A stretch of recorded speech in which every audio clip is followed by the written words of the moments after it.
Salut à tout le monde. Je suis vraiment très contente de vous retrouver parce que c'est la première fois quand je viens sur place à Wild Coast School. Merci beaucoup Maëlys pour l'invitation. Ça devient un peu une tradition pour moi de faire des interventions chez vous. On se connaît depuis 2018 et depuis ce moment-là, tout le temps quand j'ai eu l'occasion de venir et parler un petit peu de mes propres expériences sur le marché du travail, ou justement donner un retour d'expérience par rapport à des projets intéressants sur lesquels je travaille en tant que data scientist, je le fais.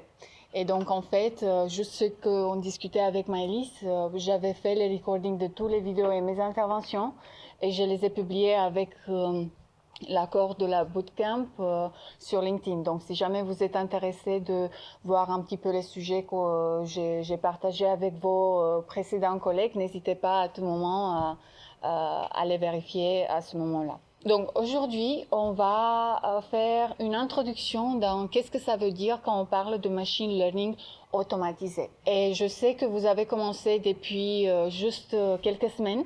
Et donc, en fait, il y a un chemin à parcourir de votre côté pour comprendre les notions de base, de statistiques, de data préparation, d'approche machine learning. Et c'est pour ça qu'on va rester en high level et je vais vous montrer un petit peu mes expériences actuelles au sein de ma propre boîte qui s'appelle Data Robot. Et donc, en fait, quel sera le planning pour aujourd'hui? Je vais faire une petite introduction de moi-même, je vais me présenter, je vais montrer un petit peu mon parcours académique et professionnel pour vous montrer que moi, comme vous, peut-être, je n'ai pas un parcours de développeur, mais que ça ne m'a pas empêché justement de devenir data scientist et de faire mes preuves dans ce monde très compétitif. Je vais parler aussi de Data Robot, qui est une plateforme d'intelligence artificielle extrêmement puissante et c'est la plateforme sur laquelle je travaille en tant que data scientist. Je vais vous faire une petite introduction sur les concepts de AutoML et qu'est-ce que ça veut dire apprentissage en machine learning automatisé. Ensuite, on va voir un use case avec ce concept sur l'application elle-même. No code required, donc ne vous inquiétez pas. Le but est de voir un petit peu un pipeline d'un projet data science et non pas d'apprendre les détails techniques derrière. Et ensuite, on va faire une conclusion et une session de questions et réponses. Donc, si vous avez des questions, n'hésitez pas à les écrire. Ça serait plus intéressant pour nous d'avoir cette discussion à la fin. Et je vais vous présenter tous mes concepts et ensuite on aura plein de discussions et on restera en contact avec plaisir pour la suite. En ce qui concerne la présentation professionnelle, donc je suis data scientist et je travaille pour Data Robot University, qui est un département de data robot qui s'occupe avec des enseignements. Et mon parcours académique, il est le suivant. Donc en fait, j'ai 2 licences en économie, une à Bucarest, une ici à Lyon. Je suis venue à Lyon il y a environ 8 ans et j'ai continué mes études en master en économie quantitative et je suis restée depuis ce moment-là en France parce que ça m'a tellement plu. Et donc, c'est une très belle expérience, le fait de pouvoir comprendre des concepts économiques, mais la question c'est comment est-ce qu'on les applique au monde réel. Comment est-ce qu'on peut implémenter ces concepts de statistiques qu'on voit et de macroéconomie, de microéconomie à un domaine si théorique. Donc, c'était certain pour moi que pour aller plus loin, il fallait que j'apprenne des choses qui me plaisent, qui étaient des choses mathématiques, des concepts statistiques, et que je puisse appliquer ces concepts économiques au monde réel, c'est-à-dire un contexte entreprise où actuellement, il y a plein de données sur lesquelles il faut travailler. Et donc, en fait, j'aime bien présenter cette citation que j'avais pensé c'était la mienne, mais après je l'ai cherchée en ligne et il y a plein d'autres mondes qui l'a dit. La donnée est l'or numérique de notre ère digitale. Donc, comme le pétrole est l'or noir, comme les forêts sont l'or vert, ben voilà, la donnée c'est l'or numérique et c'est matière première, on pourrait dire, que tout le monde devrait être capable à gérer à une certaine mesure. Donc, c'est pour ça que dans des universités et dans le domaine académique, on a commencé à voir l'importance de cette connaissance de la donnée. Et c'est pour ça que maintenant, de plus en plus d'universités adoptent cette approche de comprendre les données, de les nettoyer et de les mettre en valeur. Je suis aussi connue, quand on me demande qu'est-ce que c'est une distribution normale, j'aime bien faire un jeu de mots et dire qu'en fait, il n'y a pas de distribution normale, toutes les distributions sont anormales et voire paranormales. Et c'est juste une petite blague pour détendre l'atmosphère. Voilà. En tant qu'expérience professionnelle, je suis data scientist depuis 5 ans. Au fur et à mesure que j'avais travaillé dans des différentes boîtes, que j'avais travaillé sur des différents projets, j'ai accumulé plein de compétences.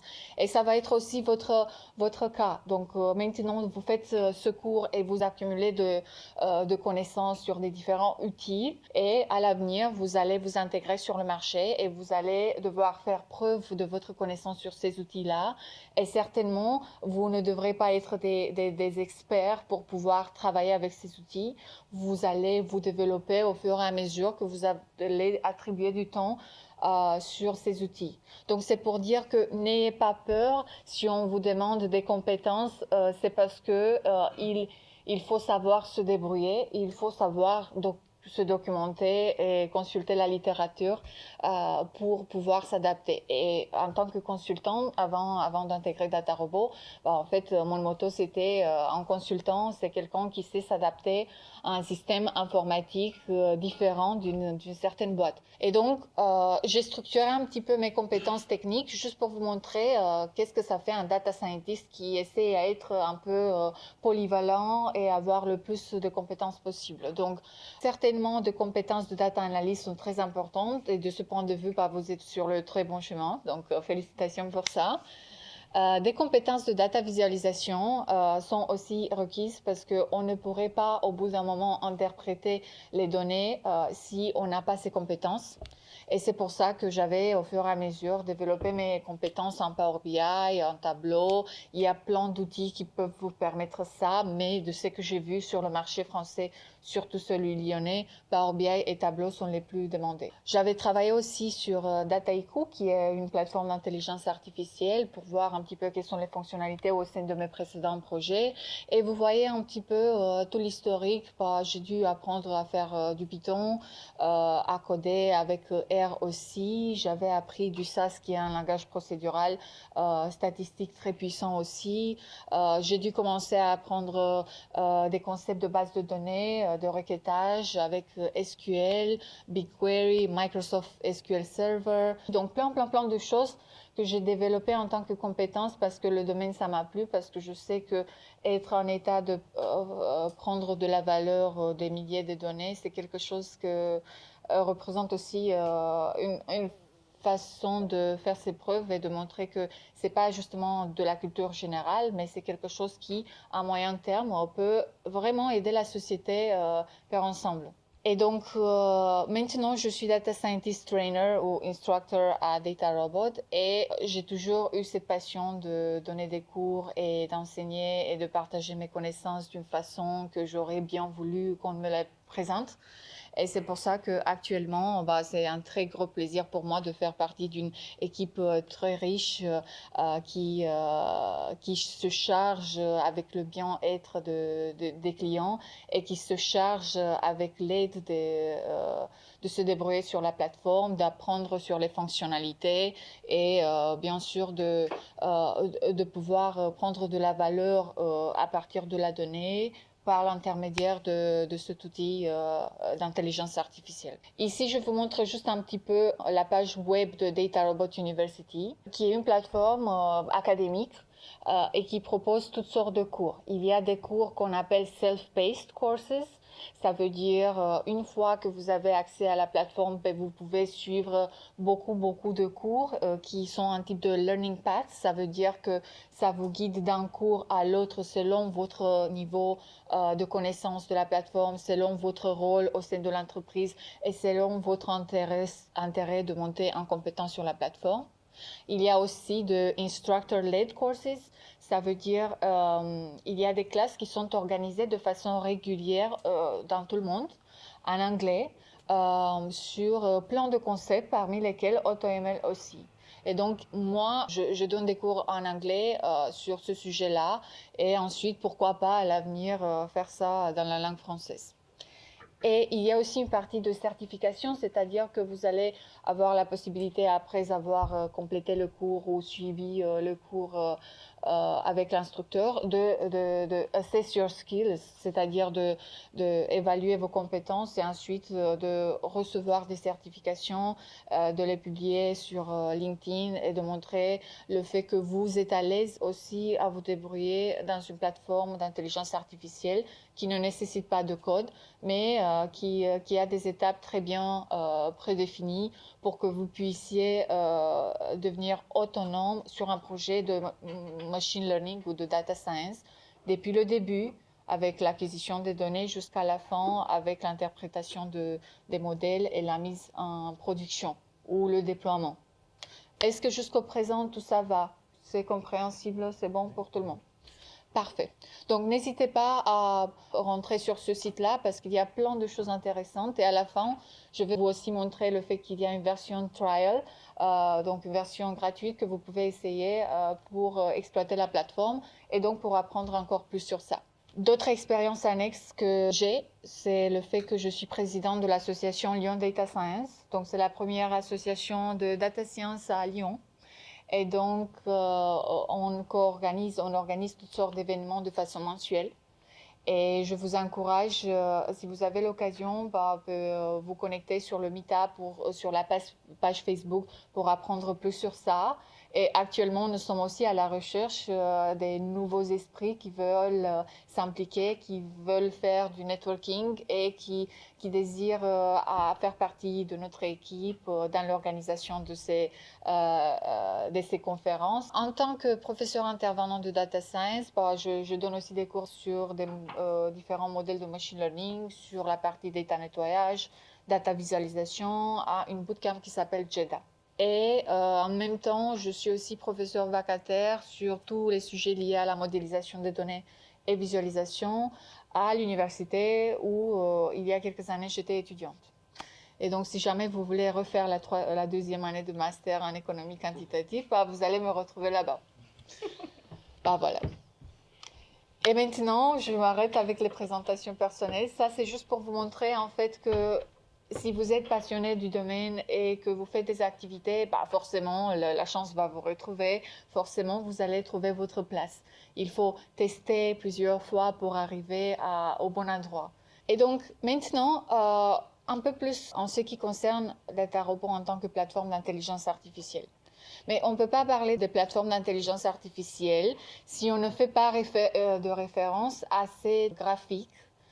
J'ai mis le lien et vous pouvez le regarder en détail en super bonne qualité. Mais ce n'est pas ça le but. Tout le temps quand je présente les technologies qui apparaissent sur le marché dans le domaine de la data, forcément quand on arrive à ce landscape qui regroupe un petit peu tous les domaines extrêmement importants de toutes les plateformes.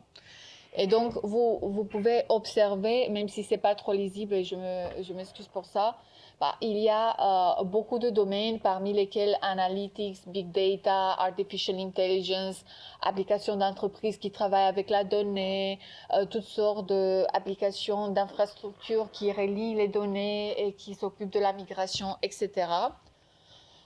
Nous, on est intéressés en tant que data scientist et surtout à DataRobot de cette partie machine learning et artificial intelligence.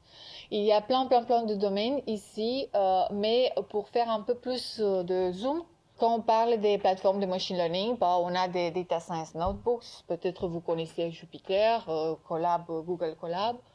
Plateforme de data science, on parle de TIBCO, SAS, Anaconda, KNIME, etc. Et quand on parle de ML platforms, on parle des plateformes qui s'occupent avec du machine learning, qui s'occupent aussi avec une brique d'automatisation de tout ce processus de machine learning. Et vous pouvez observer que parmi tous ces grands noms, il y a aussi DataRobot. Et l'histoire très marrante ici est que j'ai toujours aimé à présenter ce landscape. Et je pense aussi que si vous regardez les vidéos que j'avais fait auparavant, bah, il y apparaissait. Mais je me suis pas rendu compte en fait que DataRobot il était là parce que mon focus n'était pas sur la AI and Machine Learning Platform, c'était plutôt sur la partie Data Science Platform. J'avais fait RapidMiner, SAS, TIBCO, j'ai testé KNIME un petit peu. Et donc en fait c'était très marrant parce que maintenant je le constate et juste pour confirmer le biais que quand on veut acheter une telle voiture, ben, la retrouve de partout dans la rue. Et donc, qu'est-ce que c'est DataRobot? DataRobot est une plateforme logicielle d'entreprise permettant aux utilisateurs professionnels et aux scientifiques des données, donc aux data scientists, de créer rapidement des modèles prédictifs, de déployer des modèles prédictifs précis en une fraction de temps nécessaire, donc très très rapidement, et de surveiller les performances de ces modèles au fil du temps. Donc vous voyez, c'est assez complet comme tâche. Et donc nous, on va se concentrer un peu plus sur la partie comment créer rapidement des modèles prédictifs. Et sur l'histoire, DataRobot, il a été fondé en 2012. La plateforme est apparue sur le marché 3 années plus tard.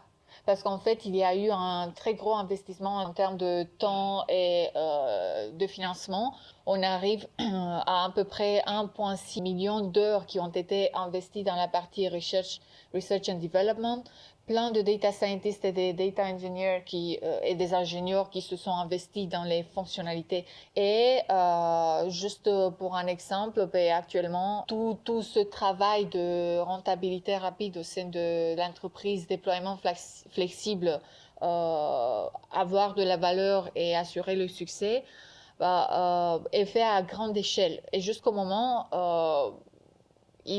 donc depuis que j'ai commencé à parler sur ce diapositive, il y a environ 2400 modèles qui ont été créés déjà sur notre plateforme. Donc c'est à peu près environ 40 modèles par seconde que dans tout le monde, par tous les clients de DataRobot, sont créés chaque seconde. Et ça, c'est beaucoup parce qu'en général, nous, on prend combien de temps? On prend 3 heures pour créer un modèle et on n'est pas sûr si c'est un bon modèle. Et si jamais on retrouve une erreur, franchement, c'est la catastrophe parce que debugging, ça peut prendre des heures et des jours. Et si on ne retrouve pas une erreur et ça ne marche pas, ben c'est encore pire parce qu'on ne se rend pas compte pourquoi. Et donc, vous voyez, cette plateforme-là est utilisée par plein des experts du côté métier qui n'ont pas forcément des connaissances de machine learning, mais qui appliquent des machine learning et qui ont des très bons résultats sans savoir coder en Python ou en R ou en tout autre outil. Donc, c'est très intéressant comme approche et c'est pour ça que ce concept m'a beaucoup plu. Et donc, il y a plein de clients, parmi lesquels Adecco Group, Carrefour, Mars, Lenovo, Matmut, McLaren, juste pour noter quelques-unes qui sont très connues en France. Et cette année, Analytics Insight a considéré que DataRobot fait partie des 10 les plus prometteurs entreprises en intelligence artificielle de cette année-là. Donc, c'est une bonne prospection. On a investi beaucoup d'heures dans le développement et maintenant, on investit encore plus parce qu'on est motivé d'aider nos clients. Et donc, l'apprentissage automatisé vous permet de donner aux analystes des données, aux ingénieurs des données et aux développeurs et à personnes qui sont non scientifiques des données, donc non data scientists, cette capacité à travailler avec des modèles et à créer des bons résultats pour une prise de décision qui amène de la valeur. Et donc, vous voyez, en 2012, il y avait beaucoup d'offres de compétences en data science et il y avait aussi beaucoup de demandes par rapport au pré-traitement des données, mais il n'y avait pas beaucoup de demandes sur la partie apprentissage supervisé et IA. Et donc, en fait, ces plateformes qui sont apparues comme ça ont commencé à répondre à ce besoin en disant tiens, c'est pas vraiment important qu'on sache coder chaque mot en part. Ce que c'est important est qu'on puisse donner au client le temps de s'occuper de son business sans qu'il doive forcément avoir ou monter dans des compétences plus techniques. Et donc, juste pour vous montrer rapidement de quoi je parle, je vais me connecter sur la plateforme pour vous montrer que ce qu'on appelle AutoML, c'est aussi simple que suivre 3 étapes. C'est-à-dire, on va ajouter les données sur la plateforme, on va choisir la cible, c'est-à-dire la colonne ou la variable qu'on désire prédire. Et on va cliquer sur démarrer, fait qui va déclencher la génération de beaucoup de modèles d'un coup, parmi lesquels on peut choisir par nous-mêmes ou parmi lesquels on peut donner la possibilité à la plateforme de choisir par elle-même. Donc, je vais me connecter sur l'application qui s'appelle appdatarobot.com. Et donc, maintenant, je serai amenée sur le home page, donc la page principale de DataRobot. Donc ici, si je clique en DataRobot, ben, j'arrive à la page principale où je vois qu'il y a plein de moyens pour moi d'importer les données. Donc, je vais cliquer sur Local File qui va me permettre d'importer un jeu de données dans la plateforme. Donc, je clique Open. Et d'un coup, en fait, toutes nos données qu'on avait sélectionnées ont été importées dans la plateforme. Bien sûr qu'il y a une partie de pre-processing et data cleaning qui doit se réaliser préalablement, juste pour s'assurer que ce que j'aime bien dire, gold in, gold out. Donc, ça veut dire que si on donne un dataset de bonne qualité à notre modèle, on aurait des meilleurs résultats que si les données n'étaient pas propres, nettoyées ou reliable. Et donc, vous voyez, pendant le temps que je parle, en fait, le dataset a été téléchargé en cloud, les données ont été lues dans la plateforme et une première analyse exploratoire de ces données a été réalisée. Donc, c'est très simple et très intuitif à utiliser la plateforme. Si je fais scroll down, donc si je vais un peu plus bas, je peux observer en fait le contenu de la table que j'avais importée. Donc, j'ai 2 colonnes maintenant. Et ce qui m'intéresse, par exemple, est de dire, je veux prédire les sales price. Donc, je veux prédire les montants de sales par rapport à un living area. Donc, disons que je suis intéressée d'acheter un appartement et je veux voir quel est le montant de cet appartement que je devrais payer selon la dimension de l'appartement. Et maintenant, j'ai des données historiques. Et en fait, ce que je vais faire, je vais écrire sales price et vous voyez, le mot apparaît par défaut. Je clique dessus et il y a plein de choses qui se sont activées sur la plateforme, parmi lesquelles un graphique qui nous montre la distribution de notre variable sales price. On voit ici à la droite que le sales price va engager des modèles de type régression, parce que sales price, ce que vous vous rendez compte, ce sont des valeurs numériques, et donc la variable cible va engager des modèles de type régression. Et ensuite, le Start button, le bouton Start, c'est activé. Il y a plein de choses intéressantes dessus, mais ce que je vais faire maintenant pour générer et tester des modèles rapidement, c'est laisser le mode en quick, c'est-à-dire que donne-moi le plus rapidement possible les modèles et les meilleurs que tu trouves dans un temps restreint. Et je vais cliquer sur Start pour démarrer tout ce processus-là de création des modèles. Ça, c'est tout. Après, notre travail sera d'étudier ces modèles-là et ensuite de choisir le meilleur et ensuite de le déployer. Et donc, DataRobot, il a dans ces tables-là, ces boutons-là, toutes ces étapes qu'on peut réaliser. Voilà. Donc, il y a plein de choses qui se passent, mais c'est juste pour vous faire une démo très rapide par rapport à comment arriver à des modèles, à des dizaines de modèles dans quelques minutes. Est-ce qu'il y a des questions? On fera une use case un peu plus en détail dans quelques minutes. OK? Maintenant, qu'est-ce que c'est l'AutoML? En fait, je parle de ça, mais peut-être que c'est pas clair. Et c'était pas clair pour moi non plus. Donc, découvrons ça ensemble. Donc, l'apprentissage automatique est le processus d'automatisation des tâches de machine learning au problème du monde réel. Il inclut potentiellement toutes les étapes du début avec un ensemble de données brutes qu'on a à la disposition, à la création d'un modèle d'apprentissage automatique prêt à être déployé. Donc, ce que vous faites en code maintenant, c'est facilement automatisable de bout en bout sur ces plateformes d'intelligence artificielle. Je dis c'est parce qu'il y en a plusieurs. Voilà. Donc, c'est une méthode no-code et ça vous aide à automatiser ces tâches qui auront pu être déjà automatisables au sein d'un projet de data science. DataRobot, c'est une plateforme d'intelligence artificielle cloud. Donc, nous, on travaille dans le cloud avec cette plateforme-là. Et donc, vous voyez bien qu'il y a un endroit, donc DataRobot, c'est un endroit où tous les rôles peuvent collaborer ensemble. Donc, il y a plein de personnes qui peuvent travailler sur cette plateforme-là. Il y a une fonctionnalité de bout en bout qui est présentée, c'est-à-dire end-to-end. C'est une fonctionnalité de bout en bout des données, de gestion continue de modèles, de consommation des sorties, des déploiements et de compréhension de toutes ces étapes. Il y a plein de données qui peuvent être importées de n'importe quelle source. Et bien sûr, c'est déployable et exploitable sur le site directement, sur un cloud privé virtuel ou sur un cloud hybride ou sur un cloud géré. Donc, il y a plein de possibilités pour toutes sortes de besoins en entreprise à travailler avec cet outil-là et à faire le mieux. Mais Auto Machine Learning ici est juste une petite brique. Donc, bien sûr qu'on ne peut pas monter en compétence sur l'outil dans quelques heures.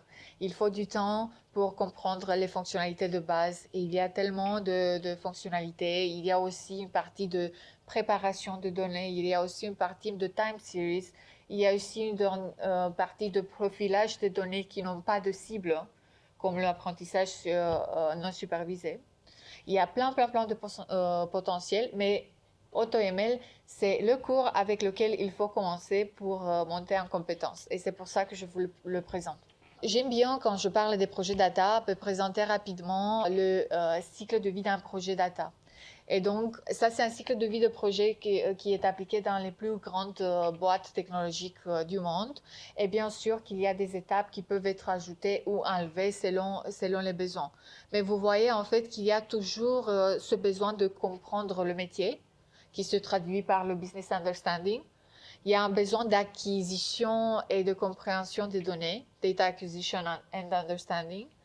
Il y a un besoin de faire du modeling dessus, donc modéliser ces données qui sont prises en considération. Et il y a aussi un besoin de déploiement parce qu'on va tester sur nos propres PC parfois les modèles, mais qu'est-ce qu'on fait à partir de ce moment-là? Et donc, si vous vous demandez pourquoi le domaine de data engineering devient de plus en plus puissant, c'est parce qu'il y a plein de gens qui ont commencé à apprendre à faire des modèles, mais il n'y a pas autant de gens qui savent qu'est-ce qu'on fait avec ces modèles une fois qu'on les a créés. Et donc, la réponse, c'est les déployer, le mettre en production, les rendre industrialisables. Et donc, c'est pour ça que cette partie déploiement est aussi une partie si importante. Et donc, en fait, ce voyage d'AutoML se traduit, comme je vous ai montré tout à l'heure, à comprendre le business, à collecter les données, à faire du profilage de ces données-là, préparer les données et à suivre toute une partie de machine learning dessus, c'est-à-dire faire du feature engineering, modifier les colonnes pour qu'il y ait plus de signal à récupérer pour nous dans les modèles, créer des modèles, explorer ces modèles, les évaluer, et refaire des modèles si jamais il y a un qui est un peu plus prometteur selon les données qu'on a et selon des données qu'on peut encore ajouter. Et donc, je vous promets juste quelques slides théoriques avant qu'on parte à la partie concrète. Donc, en DataRobot, il y a ce qu'on appelle repository. C'est un référentiel, c'est comme une bibliothèque des plans, des modélisations et des modèles qui sont disponibles pour un projet sélectionné. Donc, nous, on importe nos données, on clique sur le Start, donc on choisit la cible, on clique sur le Start, et après, la magie se passe, et ensuite, en fin de ces tâches qui ont été exécutées, on arrive à cette page qui s'appelle le repository, qui est une liste de blueprints ou des algorithmes qui sont mis à la disposition pour qu'on puisse générer des modèles dessus. Et donc, en fait, qu'est-ce que c'est une blueprint dans ce contexte-là? C'est un algorithme qui contient toutes les étapes de traitement des données qui sont utilisées pour créer un modèle. Vous peut-être savez bien que, en fait, notre modèle, il accepte des formats spécifiques. Parfois, il n'accepte pas des valeurs manquantes. Parfois, il donne des mauvais résultats à des valeurs extrêmes. Il y a toutes sortes de manipulations. Parfois, il accepte que du numérique. Parfois, il accepte du catégoriel de type textuel et non pas numérique. Donc, il y a plein de choses qui se passent justement pour qu'on puisse introduire nos données dans l'algorithme. Et c'est ici le rôle de blueprint. Donc, en fait, le blueprint, il est juste un type de schéma, comme vous voyez ici, qui dit on prend des données en input, on fait nos pré-traitements, c'est-à-dire on applique des algorithmes pour adapter les features ou les valeurs à nos besoins. Et ensuite, on applique un algorithme dessus. Et donc, en fait, dans tous les blueprints, on a aussi ce rectangle bleu qui dit ça, ce sont les prédictions et c'est ça ce qui nous intéresse. Et donc, en fait, ces blueprints, j'aime bien donner cet exemple-là. Disons qu'on veut organiser une super fête et on va inviter les meilleurs chefs Michelin pour qu'ils nous fassent de la nourriture de super qualité. Donc, en fait, qu'est-ce qu'on va faire? On a des produits à la disposition et ces chefs doivent utiliser ces produits pour créer de la nourriture. Donc, ces produits, elles sont les données. Et donc, chaque chef en part, il va faire une recette dessus, c'est ça. Et donc, en fait, il va indiquer avec ces données-là quelles sont les étapes et quand est-ce qu'on les ajoute, en quelle quantité, etc. Donc, ça, c'est le blueprint. Et donc, en fait, une fois qu'on a la recette, en fait, on y va créer le menu avec chaque repas en part. Donc, chaque chef nous présente un repas. Et donc, en fait, quand on a le repas concret devant nous, ça, c'est le modèle. Ouais. Donc, le repository, c'est la cuisine avec chaque chef en part. Et le blueprint, c'est la recette que chaque chef en part nous donne. Et ensuite, le leaderboard, c'est en fait tous les repas qu'on a à la disposition. Donc, ça, ce sont nos modèles qui ont été créés à partir des blueprints. Est-ce que c'est un peu clair l'idée et mon analogie? Super, parce que maintenant on va passer à un autre jeu de données dans les 15 minutes qui nous restent. On peut rentrer en détail, mais c'est juste pour vous expliquer rapidement. J'avais cherché un jeu de données qui sera intéressant à présenter et c'est celui-ci que j'avais trouvé sur Kaggle. Si vous connaissez la plateforme de Kaggle, où il y a plein de data scientists qui viennent et qui répondent à des problématiques réelles mises à la disposition par des entreprises qui ont besoin d'aide pour prédire quelque chose. Et donc ça, c'est un jeu de données qui essaie de prédire si une personne va avoir une maladie cardiovasculaire ou pas. Voilà. Selon quelques informations sur chaque patient en part. Et donc, notre jeu de données, si vous observez ici, nous donne, selon l'historique de nos données, si l'individu a une maladie cardiovasculaire ou pas, quel est l'indice de masse corporelle, s'il fume ou pas, s'il boit de l'alcool ou pas, quel est son sexe, quel est son âge, s'il est diabétique ou pas, s'il dort beaucoup ou pas, etc. Donc vous voyez, ça c'est notre jeu de données. Et bien sûr, on peut rentrer dans plein de détails et vous pouvez prendre votre jeu de données et appliquer un modèle de machine learning dessus avec Python.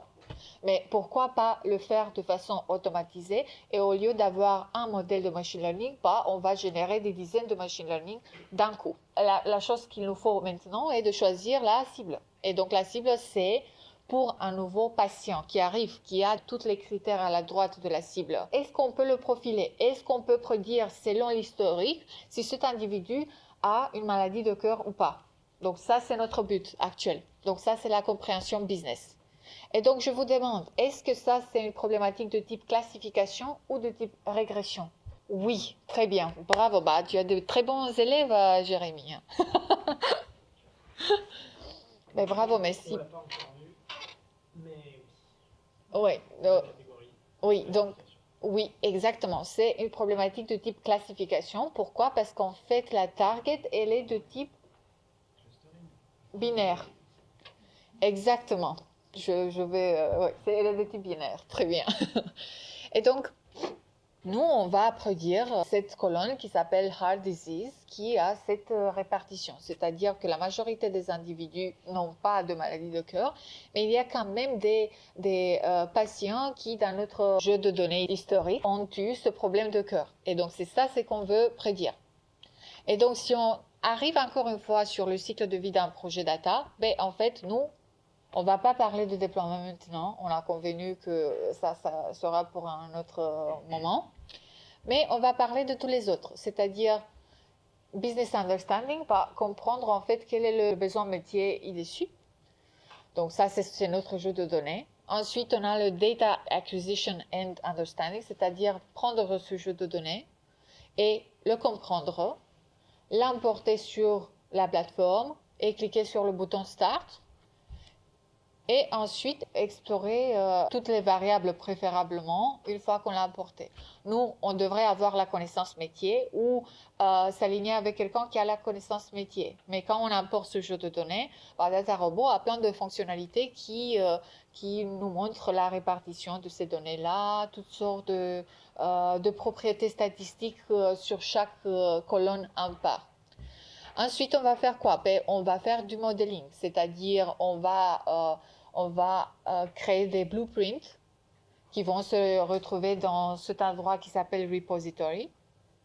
Et ensuite, on va faire quoi? À partir de ces blueprints, on va créer des modèles qui vont se retrouver dans le leaderboard. Et chaque modèle en part, on peut étudier ses fonctionnalités. Donc, c'est très très puissant, plein de fonctionnalités. On n'aura pas le temps de couvrir tout, mais je vous montre juste quel est le potentiel rapide à exploiter à partir de cette application. Donc maintenant, faisons une démo un peu plus détaillée. Vous voyez maintenant, je suis revenue à mon démo et parce que j'ai cliqué le bouton Quick, ici, je vois qu'il y a 12 modèles qui ont été créés. Et donc, en fait, il y a 12 modèles qui ont été créés selon des métriques spécifiques d'optimisation de chaque modèle en part. Donc ici, il a été donné comme gamma deviance, mais un peu plus tard, vous allez apprendre qu'il y a de R-squared ou MAE ou RMSE, des modèles d'optimisation pour apprendre comment choisir le meilleur modèle possible. Donc ça, c'était notre démo, mais on va revenir à ce cas concret qui peut sauver des vies. Donc, je clique sur Local File, encore une fois, et je prends ce Hard Cleaned Dataset, ce dataset nettoyé, et je clique sur Open pour le télécharger dans l'application online. Et donc, vous voyez, l'application est en train de télécharger les données, de les lire et de faire une petite analyse exploratoire de ces données-là. Et donc, on se retrouve sur cette page-là, dans le tab Data. Ce que c'est très intéressant est qu'il y a plein de documentation qu'on peut lire et qu'on peut consulter. Et c'est pour ça que chaque fois quand vous allez avec la souris sur un de ces tabs-là, vous pouvez apprendre plus sur qu'est-ce que ça veut dire. Donc, il y a toutes sortes de pop-up qui apparaissent sur l'application pour expliquer à quoi ça sert et pour nous diriger sur la documentation si on clique sur Open Documentation, si on le désire. Donc voilà, on ne peut jamais s'y perdre si on sait qu'est-ce qu'on veut faire et si on comprend le business et le besoin business derrière. Donc je reviens ici. Chaque fois qu'on télécharge un dataset, un nouveau projet est créé. Et donc ici, si on clique sur le nom de projet, actuellement il n'y a rien parce qu'il est en train de créer le projet. Mais en fait, moi j'ai téléchargé le projet. J'ai changé juste pour vous montrer qu'est-ce que se passait. Donc, il y a plein de choses qui se sont passées. J'avais mis le dataset sur la plateforme. J'avais choisi la cible target qui s'appelle Heart Disease. Et ensuite, j'avais cliqué sur le bouton Start. Il y a plusieurs méthodes de créer des modèles. Et donc, moi, j'avais choisi le modèle Autopilot. Et selon mon dataset, ce modèle, il avait créé ici 58 nouveaux modèles. Donc, en fait, vous voyez, en cliquant sur Start et dans quelques minutes, il a créé tous ces modèles. Et donc, sur les modèles, quand je clique, je peux voir le repository. Le repository, si vous vous rappelez, c'est l'endroit où tous les blueprints, toutes les recettes sont stockées. Et je vois qu'il y a plein.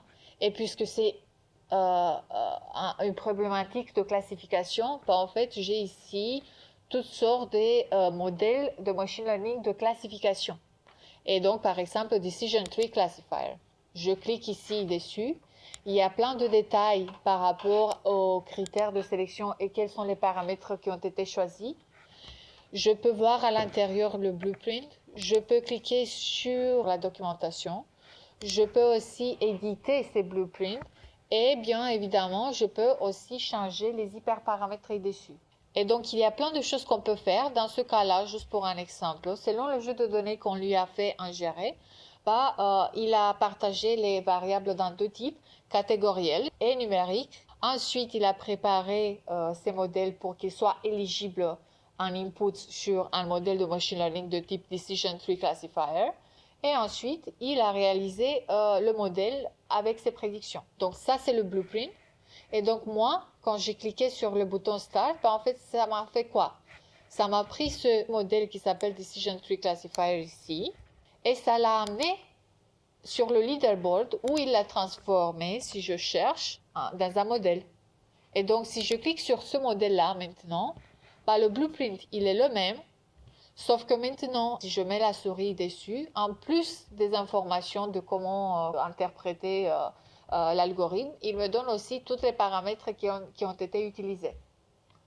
Ça, c'est juste un exemple, mais allons un peu plus loin.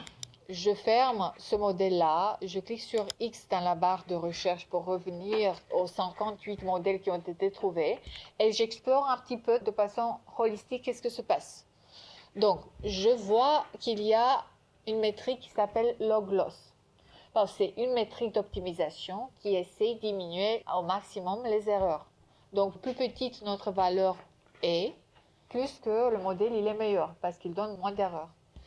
Et ici, il y a des colonnes qui montrent plusieurs types de partitions qu'on peut réaliser. On peut prendre le dataset et l'étudier de façon aléatoire d'un coup, ou on peut faire ce qu'on appelle cross-validation, qui veut dire on shuffle, on mélange les datasets, on crée 5 modèles et on prend la moyenne et on a le résultat sur le cross-validation. Si vous me suivez en fait. Oui.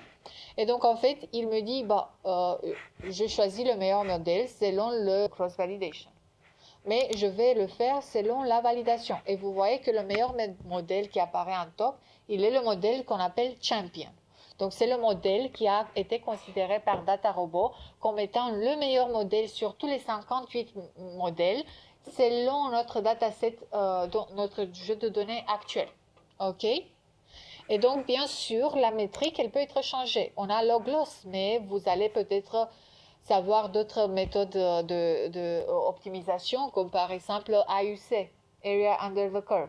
Peut-être vous pouvez savoir ça, votre prof va vous expliquer dans quelques semaines, je pense. Ou Gini, il y a tellement de métriques d'optimisation, mais DataRobot a proposer celle-ci. Et donc, le meilleur modèle, il est maintenant recommandé par déploiement. Donc, nous aussi, sur ce jeu de données, on a dit, c'est bon, ça, c'est le meilleur modèle du monde.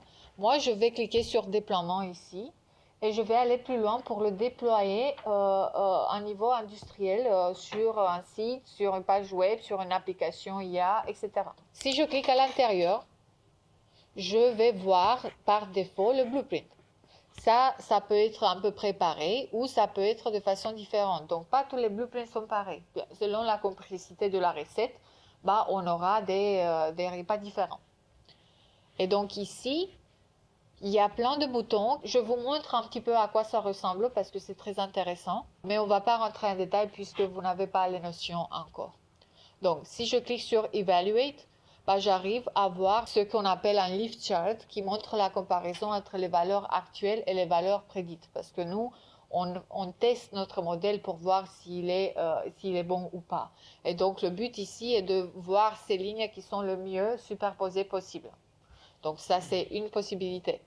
On a dans évaluation ce qu'on appelle le ROC curve qui va me montrer toutes sortes de matrices de corrélation. Voilà. Il me laisse changer les graphiques selon l'interprétation que je veux donner pour apprendre plus sur ce jeu de données. Ici, il me montre un petit peu la distribution entre les valeurs de mon jeu de données. Il y a aussi d'autres types de choses qu'on peut faire ici-dessus.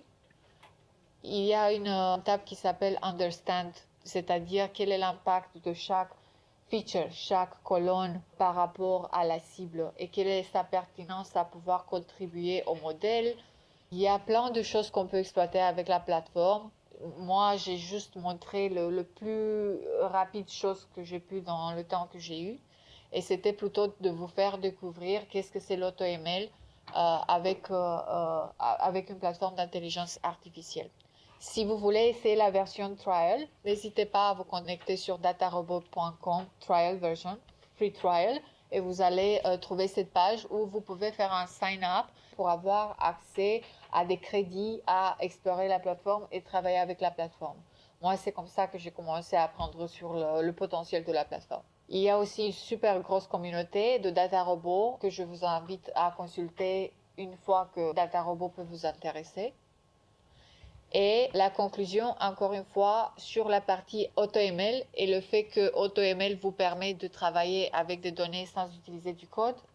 Donc, juste pour renforcer ce que j'ai dit tout à l'heure, il automatise la création des modèles de machine learning. Il aide les experts qui sont non spécialistes en data science à créer des modèles et à choisir les bons modèles, à les déployer sans devoir utiliser des connaissances extraordinaires. Et il contribue au gain de temps et de cohérence parce que vous faites pendant 5 heures un modèle, parfois pendant des jours, mais DataRobot, pendant des minutes, peut vous proposer des dizaines de modèles parmi lesquels vous pouvez choisir selon des critères divers. Et DataRobot, encore une fois, elle vous aide dans ce but à déployer les modèles, à surveiller les performances et bien sûr à pouvoir choisir les meilleurs modèles, à faire des comparaisons entre modèles et à voir quel est le meilleur et le plus pertinent selon vos besoins business. Donc ça c'est tout. Et maintenant je prends des questions.